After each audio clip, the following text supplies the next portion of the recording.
আজকে সকাল থেকে ভিডিওটা শুরু করে দিলাম। হ্যালো এভরিওয়ান, আসসালামু আলাইকুম। কেমন আছেন? দেশে প্রবাসে যে যেখান থেকে বসে আমার ভিডিওটা দেখছেন, একটু যদি ভালো লেগে থাকে লাইক কমেন্ট শেয়ার দিয়ে পাশে থাকবেন। এই তো সকাল থেকেই রুটিটা বানিয়ে নাস্তা করে দুপুরের রান্নাবান্না শুরু করতে হয়। আজকে একটা টিপস বলছি, আমার একদমই ব্যক্তিগত।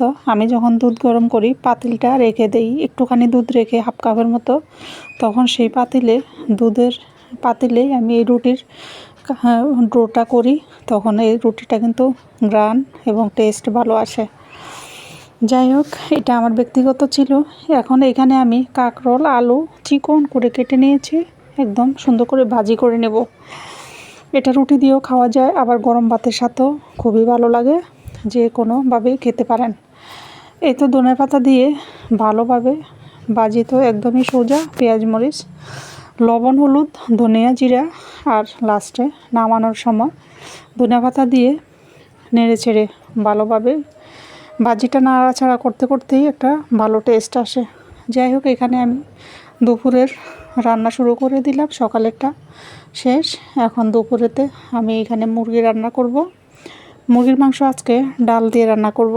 2 ধরনের ডাল ভিজিয়ে রেখেছি। এখানে মাংসটা বসিয়ে দিব, মশলা কষিয়ে মাংসটা বসিয়ে দিচ্ছি। মশলাটা আমি ভালোভাবে কষিয়ে নেই, সেটা যারা আমার ভিডিও দেখেন তারা হয়তো বুঝতেছেন। আমি অনেক দিনই বলেছি যে মাংসটা যত ভালো কষানো হবে যে কোনো খাবারের টেস্ট কিন্তু অনেক ভালো আসে। মাংসের মশলাটা আমি ভালোভাবেই কষিয়ে নিয়েছি। এখন মাংসটা দিয়ে চুলার আঁচ একটু মিডিয়াম রেখে ঢাকনা দিয়ে ডেকে অনেক সময় ধরে মাংসটাও কষিয়ে নেব। কষানোতেই যদি মাংস অর্ধেকটা হয়ে যায়, তখন কিন্তু যে কোনো রান্না আমরা মাংসের সাথে আলু ডাল যেটাই দেন না কেন সেটাই টেস্ট ভালো আসবে। এই তো মাংসগুলো কষানো হয়ে গেলে এখানে মুগ ডাল আর মোটা ডাল দুইটাই দিয়ে দিয়েছি, আর 2টা আলুও দিয়ে দিয়েছি। কিছু সদস্য আছে আলু পছন্দ করে, আর আমরা বড়রা তো ডাল দিয়ে রান্না করলেই মাংসটা বেশি ভালো লাগে। যাই হোক, এই যে ডাল দিয়েও আর একটু কষিয়ে নিচ্ছি। ভালোভাবে কষানো হয়ে গেলে ঝোলের জন্য গরম পানি অ্যাড করব। গরম পানি দিলে মাংসর তরকারির টেস্ট ভালো আসে। গরম পানি অন্য চুলা বসিয়ে দিয়েছি, এখানে পর্যাপ্ত পরিমাণে পানি দিয়ে দিয়েছি। যেহেতু তরকারিটাতে একটু ঝোল ঝোল থাকবে, ডাল আর আলু এই তরকারিতে একটু ঝোল থাকলেই ভালো লাগে।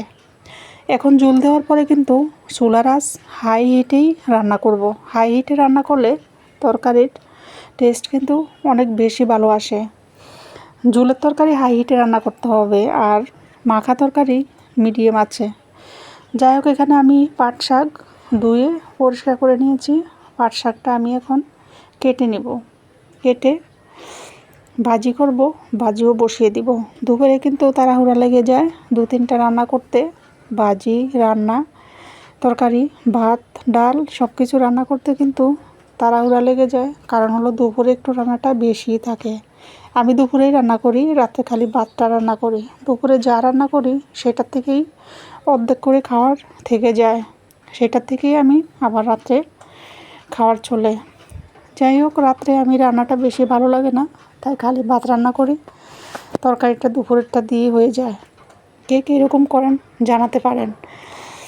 আপুরা হয়তো এরকমই করে, বেশিরভাগ আপুরাই। যাই হোক, এখানে আমি রসুন পেঁয়াজ কাঁচামরিচ কেটে একবারেই শাকটা আজকে বসিয়ে দিয়েছি। হাতে সময় থাকলে শাক কিন্তু একবারে বসানো যায়, আবার সিদ্ধ বসিয়ে দিয়ে অন্য চুলায় বাগারটা বসানো যায়, সেটাও করা যায়। আর এখানে কিছু বেগুন কেটে নিয়েছি, হলুদ লবণ এবং সরষের তেল দিয়ে বেগুনটা মাখিয়ে মচমচা করে ভেজে নিব। গরম ভাতের সাথে কিন্তু বেগুন ভাজাটাও খুবই ভালো লাগে। আজকের ভিডিওটা কেমন লেগেছে